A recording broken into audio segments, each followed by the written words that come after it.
قرعة أبطال الدوري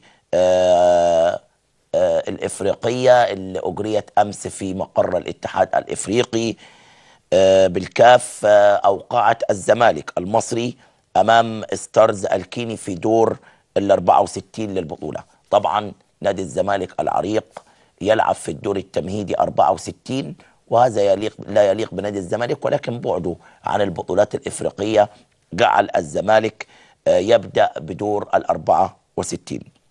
الزمالك في حالة فوزه زي ما قالت القرعة يواجه مباراة صعبة أمام الفائز من الأفريقي التونسي وبطل رواندا. يعني وزي ما بيرصد لنا زملائنا في الإعداد، يعني غالبا دور ال 32 سيكون ما بين الزمالك والترجي التونسي، لأن بالنظر والورق الزمالك أقرب من ستارز الكيني، والإفريقي التونسي الأقرب من بطل رواندا، فغالبا هيكون الزمالك والإفريقي التونسي في دور ال 32. المباراة ستقام أحد أيام 28 و29 و30 يناير، وتقام لقاءات العودة أيضا بعد أسبوعين، أول 3 أيام بعد أسبوعين.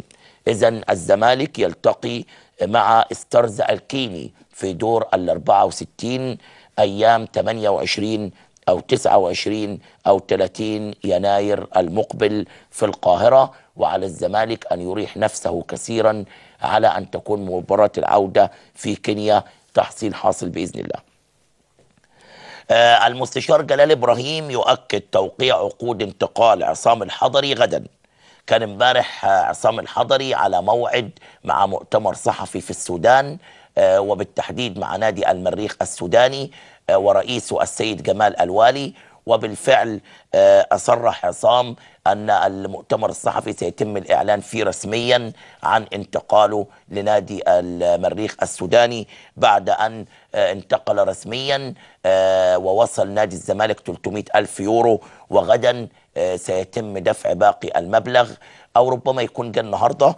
يعني هنعرف دلوقتي كل التفاصيل بتاع صفقة انتقال عصام الحضري. النادي تسلم 300 ألف دولار، ومتبقي 200 ألف دولار. إن شاء الله بإذن الله بكرة هيكون انتهاء الصفقة كليا وجزئيا، بالإضافة إلى تنازل عصام عن 100 ألف دولار التي جاءت في عقده الذي وقعه مع الأستاذ ممدوح عباس.